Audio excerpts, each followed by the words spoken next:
Une nuit a renversé des certitudes dans le Sahel. En quelques heures, une région donnée pour perdue a imposé une logique inattendue, fondée sur l'adaptabilité locale plutôt que sur les recettes extérieures. Qu'est-ce que cela change concrètement pour la sécurité, le retour des familles et la confiance collective, et pourquoi Ibrahim Traoré devient-il le repère de ce basculement? Si ce modèle tient, il pourrait déplacer les lignes bien au-delà. Ce récit promet une lecture précise de ce qui a réellement changé, au-delà de l'effet d'annonce et des images spectaculaires. Il s'agit de comprendre pourquoi un retournement présenté comme impossible a pu se produire, et ce qu'il révèle sur les limites des approches sécuritaires classiques dans le Sahel. L'enjeu est simple, savoir si cette dynamique améliore durablement la vie des populations. L'analyse ne cherchera ni à glorifier une victoire, ni à disqualifier des stratégies passées, mais à examiner les mécanismes concrets qui ont permis ce basculement. Le rôle des réseaux locaux, la rapidité de décision, la coordination régionale et la lecture fine du terrain seront replacés dans leur contexte réel.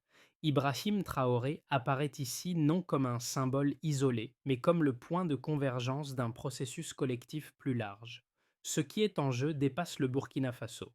Si cette trajectoire est mal comprise, elle risque d'être caricaturée ou rejetée. Si elle est correctement analysée, elle peut offrir des enseignements utiles à d'autres régions fragiles confrontées à des défis similaires. Moins de 12 heures ont suffi pour inverser une dynamique considérée comme figée depuis des années. Ce chiffre, répété dans plusieurs récits internes, marque une rupture nette avec les schémas habituels des opérations militaires dans le Sahel, souvent étalées sur des semaines sans résultat décisif. Cette rapidité n'est pas un détail spectaculaire, elle révèle un changement profond dans la manière de lire le terrain, de décider et d'agir, un changement étroitement associé au leadership d'Ibrahim Traoré. Le Sahel était depuis longtemps décrit comme un espace condamné à l'instabilité chronique. Les interventions successives, largement pilotées de l'extérieur, reposaient sur des modèles standardisés, peu adaptés aux réalités locales. Dans ce cadre, les populations vivaient dans une attente permanente, entre promesses de stabilisation et retour cyclique de la violence. La nouveauté du basculement récent ne tient donc pas seulement aux résultats militaires, mais au fait qu'il a été produit par des mécanismes enracinés localement. Au cœur de cette dynamique se trouve l'exploitation de signaux faibles, informations fragmentées, mouvements inhabituels, rumeurs locales souvent négligées par les observateurs internationaux. Ces éléments, interprétés par ceux qui connaissent intimement le terrain, ont permis d'agir avant que la menace ne devienne visible. Ibrahim Traoré n'apparaît pas ici comme un stratège isolé, mais comme le catalyseur d'une intelligence collective déjà présente, longtemps sous-estimée. Cette mini-révélation change la lecture globale du conflit. Elle suggère que le problème n'était pas l'absence de capacité, mais leur invisibilité dans les grilles d'analyse dominantes. En replaçant l'initiative au niveau local, le Sahel a brièvement repris le contrôle du tempo. Et c'est précisément ce déplacement du centre de gravité qui ouvre la question suivante. Comment cette logique s'est-elle incarnée concrètement sur le terrain dès les premières heures, dans les premières heures qui ont suivi le basculement? Un changement subtil mais décisif est apparu sur le terrain. Les décisions ne descendaient plus lentement par des chaînes hiérarchiques longues, elles circulaient horizontalement, au plus près des acteurs locaux. Ibrahim Traoré s'inscrit dans ce moment comme un point de repère, non pas par une présence constante en première ligne, mais par une méthode de commandement qui privilégiait l'écoute, la synthèse rapide et l'initiative contrôlée. Des officiers intermédiaires, des relais communautaires et des habitants ont joué un rôle d'interface essentiel. Dans plusieurs zones rurales, des informations habituellement considérées comme anecdotiques ont été traitées comme des signaux d'alerte crédibles.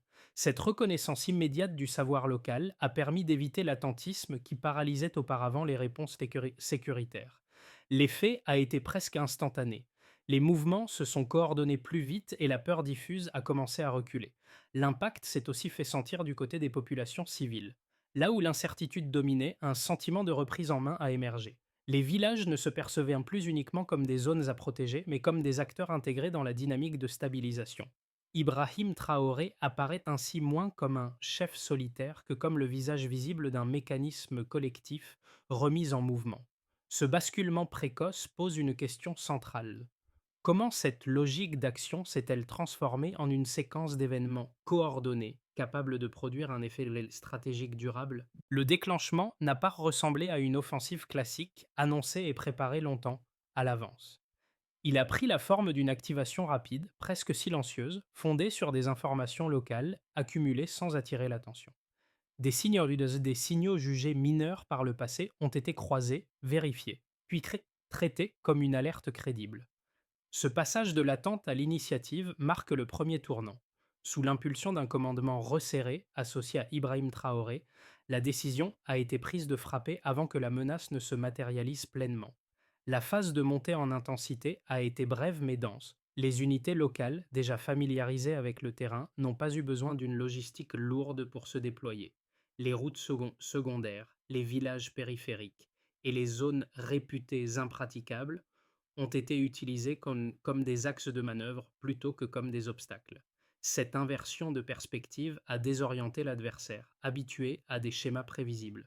Ce qui, auparavant, ralentissait l'action est devenu un avantage tactique immédiat. Le point culminant de la séquence tient dans la coordination quasi simultanée de plusieurs actions ciblées. Il ne s'agissait pas d'une démonstration de force massive, mais d'une série de frappes précises pensées pour rompre les capacités de réaction plutôt que pour occuper durablement le terrain. Cette logique a limité l'exposition des forces locales tout en maximisant l'effet psychologique. En quelques heures, l'initiative avait clairement changé de camp, et l'ennemi se retrouvait contraint à une posture défensive improvisée. Les répliques ont été tout aussi révélatrices. Là où, dans le passé, les contre-attaques extérieures arrivaient souvent tardivement, les ajustements ont cette fois été immédiats. Les informations circulaient rapidement entre les villages, les unités et les relais régionaux. Les erreurs étaient corrigées sans attendre une validation lointaine. Ibrahim Traoré apparaît dans cette phase non comme un chef omniprésent, mais comme le garant d'un cadre décisionnel clair, laissant une marge d'action réelle à ceux qui étaient au contact direct du terrain. Cette séquence a aussi produit un effet inattendu sur les populations civiles. Le rythme rapide des événements a rompu un cycle ancien, fait d'alertes sans suite et de promesses non tenues. Voir une action se dérouler, puis se stabiliser en un laps de temps réduit, a modifié la perception collective du possible. Les villages ne se sentaient plus uniquement exposés à des décisions prises ailleurs, mais inclus dans une dynamique où leur rôle comptait réellement. En se déployant selon ce schéma, la séquence d'événements a laissé une empreinte durable. Elle a montré qu'un enchaînement court, lisible et cohérent pouvait produire plus d'effets qu'une présence prolongée sans résultat tangible. La question n'est donc plus seulement de savoir comment cette dynamique a été déclenchée, mais comment elle a été mesurée, évaluée et objectivée par des éléments concrets. Le premier indicateur marquant concerne la rupture logistique adverse. D'après plusieurs témoignages recueillis sur le terrain, plusieurs positions clés servant au stockage de carburant et de munitions ont été neutralisées en un laps de temps très court. Près de la moitié des capacités d'approvisionnement ennemies auraient été perdues en moins de 12 heures, ce qui a rendu toute contre-offensive coordonnée extrêmement difficile. Ce chiffre n'est pas seulement impressionnant par son ampleur, mais par ce qu'il implique. Sans flux logistique, la supériorité numérique ou armée perd rapidement son sens. Le deuxième élément chiffré concerne le temps d'exécution de l'opération. Dans un environnement comme le Sahel, où les offensives s'étirent habituellement sur plusieurs jours, voire plusieurs semaines, la stabilisation des zones clés en moins d'une demi-journée constitue une anomalie stratégique. Moins de 12 heures se sont écoulées entre la première action et la reprise du contrôle opérationnel, un délai exceptionnel qui souligne la fluidité de la coordination locale. Cette rapidité a empêché l'adversaire d'analyser la situation, de se réorganiser ou de solliciter des appuis extérieurs. Le troisième indicateur quantifiable repose sur la dimension géographique de l'engagement. L'opération s'est déployée simultanément sur trois espaces nationaux distincts: le Burkina Faso, le Mali et le Niger. Cette simultanéité est cruciale, car elle rompt avec la logique fragmentée qui caractérisait les réponses précédentes. Là où les interventions extérieures souffraient souvent de cloisonnement institutionnel, l'approche sahélienne a permis un partage quasi immédiat de l'information. Ibrahim Traoré apparaît ici comme l'un des points d'articulation politiques et militaires de cette coordination régionale inédite.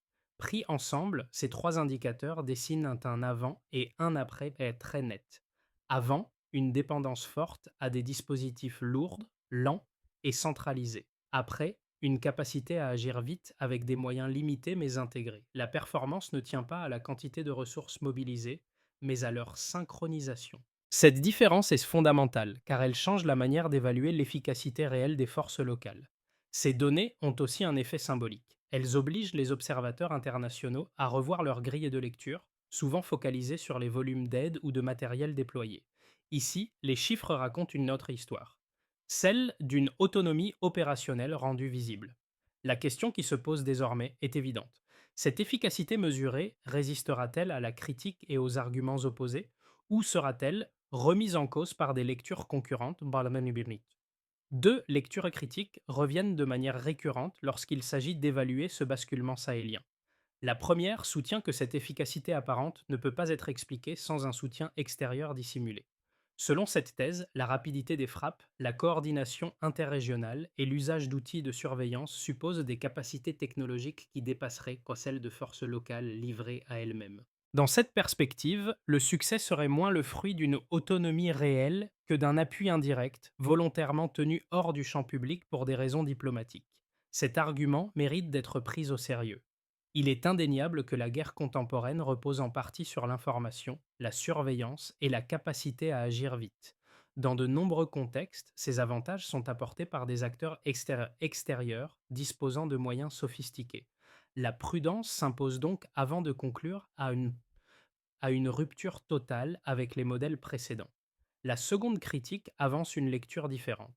Elle estime que ce type de victoire est structurellement fragile et difficilement reproductible. Selon cette analyse, l'effet de surprise et la mobilisation initiale peuvent produire un succès ponctuel, mais ils ne garantissent ni la stabilisation à long terme, ni la transformation durable des équilibres sécuritaires. Le risque serait alors de surinterpréter un moment tactique et d'en faire un modèle stratégique sans tenir compte des contraintes économiques, sociales et politiques qui persistent dans la région. Face à ces deux positions, la réponse issue du terrain introduit une nuance essentielle. Les outils utilisés, y compris les dispositifs d'observation, ne sont pas décrits comme des systèmes importés clés en main, mais comme des solutions adaptées, souvent artisanales, intégrées dans des réseaux locaux existants. Leur efficacité tient moins à leur sophistication qu'à leur inscription dans un tissu humain dense, capable d'interpréter rapidement l'information. Ce point affaiblit l'idée d'une dépendance cachée à un acteur extérieur unique. Quant à la question de la durabilité, elle ne peut être tranchée à ce stade. Cependant, réduire l'événement à un simple coup tactique revient à ignorer la transformation observable des modes de coordination et de décision. Ce changement organisationnel, s'il se maintient, pourrait produire des effets bien au-delà de l'instant initial. Ainsi, le débat ne porte pas seulement sur l'origine des moyens, mais sur la nature du changement engagé. Et c'est précisément cette ambiguïté qui prépare le terrain pour le point de bascule suivant, celui où la dynamique locale commence à modifier l'équation globale. Ce basculement ne tient pas à une victoire isolée, mais à un déplacement plus profond de la logique d'action. Jusqu'ici, la sécurité dans le Sahel était pensée comme une projection, des décisions prises loin du terrain appliquées ensuite localement. Le point médian de cette séquence révèle l'inverse. L'initiative part désormais du sol, puis remonte vers les niveaux politiques et régionaux, inversant un schéma installé depuis des décennies. Ce changement devient visible lorsque l'on observe la manière dont l'information circule.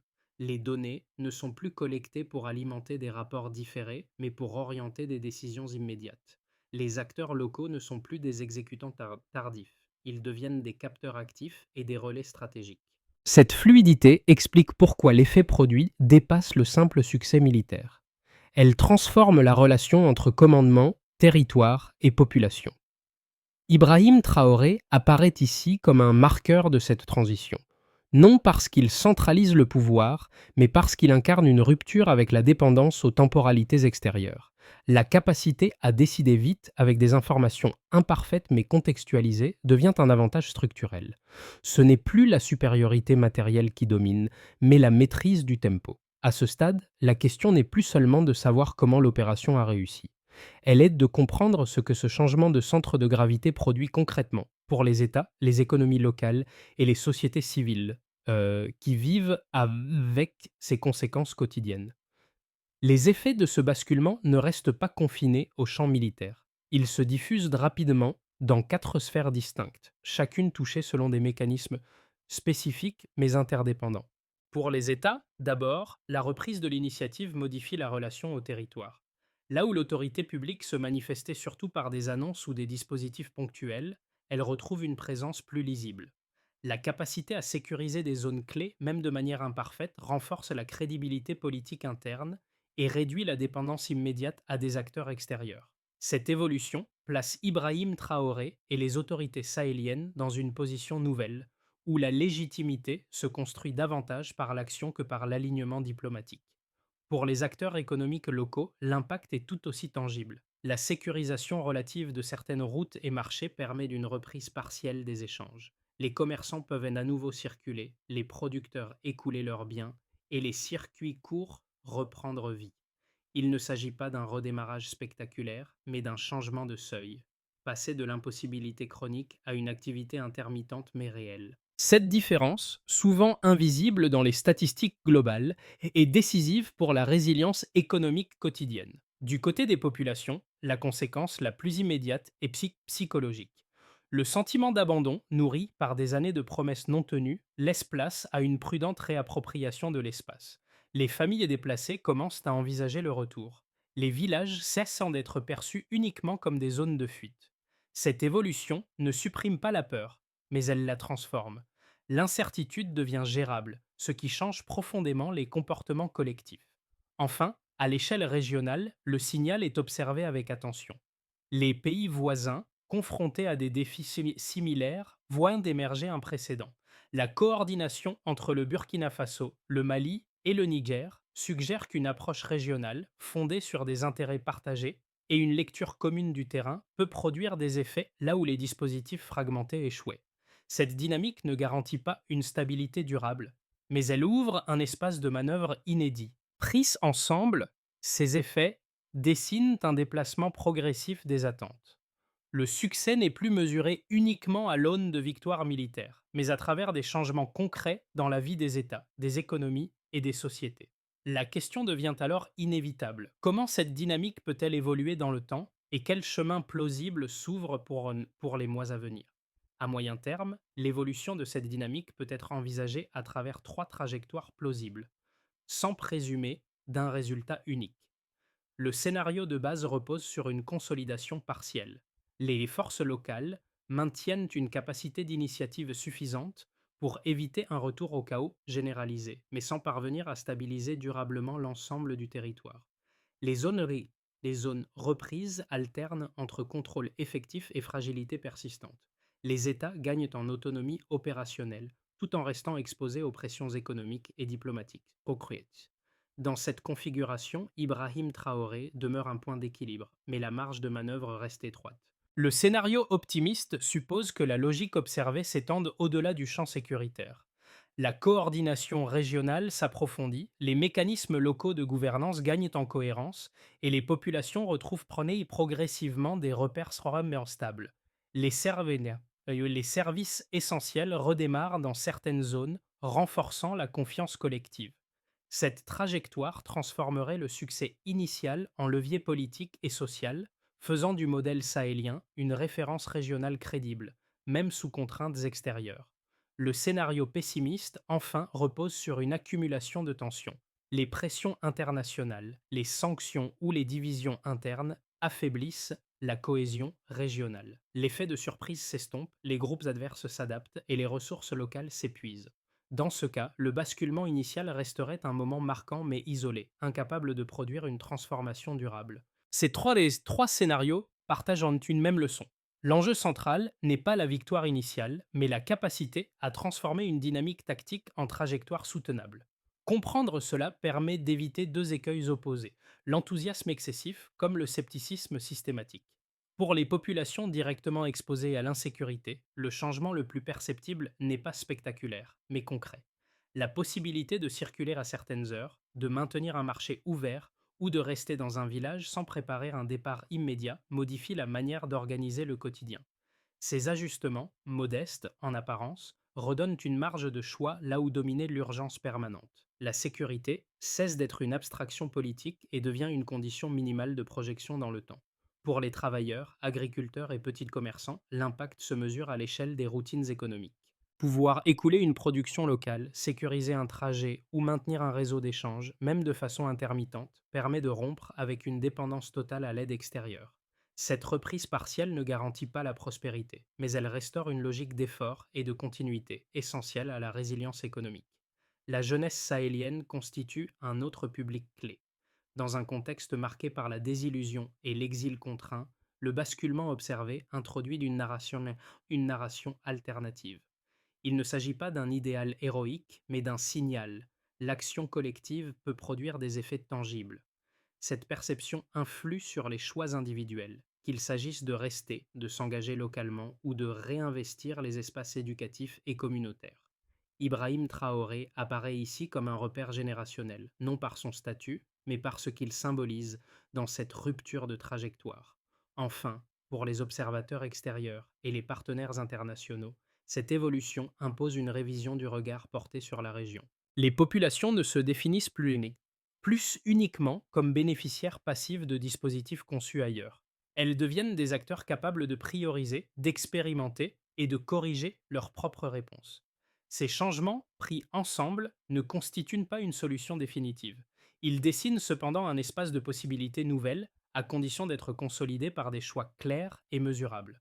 Transformer une dynamique militaire en stabilisation durable suppose une séquence d'actions lisibles et coordonnées. La première étape concerne la sécurisation progressive des zones reprises. Il ne s'agit pas d'un contrôle total et immédiat, mais d'une présence suffisante pour empêcher le retour rapide de l'insécurité. Cette phase repose sur des patrouilles locales, une circulation de l'information fluide et une capacité d'ajustement rapide lorsque des tensions réapparaissent. La deuxième étape touche aux services essentiels. La réouverture d'écoles, de dispensaires et de points d'eau de santé constitue un signal fort pour les populations. Elle traduit le passage d'une logique de survie à une logique de continuité. Ces services, même partiels, renforcent la confiance et réduisent les déplacements forcés. Leur efficacité se mesure moins par des indicateurs macroéconomiques que par leur régularité et leur accessibilité. Vient ensuite la relance économique locale, fondée sur la sécurisation des routes secondaires et des marchés. Les échanges courts, adaptés aux réalités régionales, offrent un levier plus rapide que les grands projets structurels. Cette approche limite la dépendance immédiate à des financements extérieurs lourds et souvent conditionnés. La quatrième dimension concerne la formation et la transmission. Investir dans des acteurs locaux capables de gérer, de médiatiser et de prévenir les tensions renforce l'autonomie collective. C'est à ce niveau que la transformation devient durable, en s'ancrant dans des compétences plutôt que dans des figures individuelles, même si Ibrahim Traoré reste un point d'impulsion visible de cette orientation. Enfin, la coordination régionale constitue l'horizon de cette trajectoire. Sans mécanisme commun de décision et de partage d'informations, les avancées restent fragiles. Ces étapes ne garantissent pas le succès, mais elles offrent une grille d'action cohérente pour éviter l'essoufflement de la dynamique initiale. Dans plusieurs villages évoqués au début de ce récit, un détail revient désormais avec insistance. Le retour progressif des voix, des échanges et des gestes ordinaires. Ce ne sont pas des symboles grandiloquents, mais des signes concrets d'un espace qui recommence à respirer.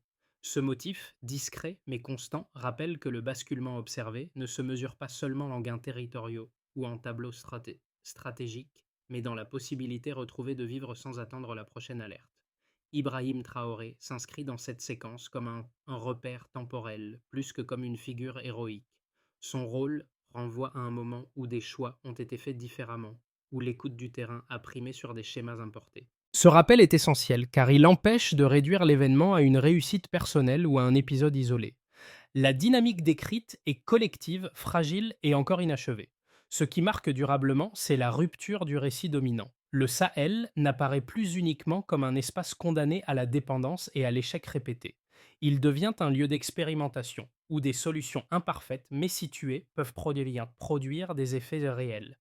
Cette relecture n'efface ni les risques ni les incertitudes, mais elle redonne une épaisseur humaine à une région trop souvent résumée à ses crises. Changer le tempo peut changer le destin. Ce que révèle cette trajectoire sahélienne dépasse largement le cadre d'un événement militaire ou d'un moment politique précis. Elle invite à reconsidérer la manière dont les crises sont analysées, traitées et racontées. Trop souvent, les régions fragiles sont abordées à travers des grilles externes qui privilégient les solutions rapides, standardisées et éloignées des réalités vécues. L'expérience récente du Sahel suggère qu'une autre approche est possible, plus lente parfois, mais plus enracinée. Cette lecture n'implique pas de nier les difficultés persistantes, ni d'idéaliser un modèle encore en construction. Elle propose plutôt un déplacement du regard, partir de ce qui fonctionne localement, même de façon imparfaite, pour bâtir des réponses adaptées. Dans ce cadre, les figures comme Ibrahim Traoré ne valent pas seulement pour ce qu'elles incarnent politiquement, mais pour les questions qu'elles obligent à poser sur l'autonomie, la responsabilité et la capacité collective à agir. Au fond, le Sahel pose une interrogation universelle. Face à l'adversité, cherchons-nous d'abord des solutions importées, ou sommes-nous prêts à reconnaître la valeur des dynamiques internes, même lorsqu'elles bousculent nos certitudes? Cette question ne concerne pas uniquement l'Afrique de l'Ouest, elle traverse nos sociétés, nos institutions et nos choix collectifs.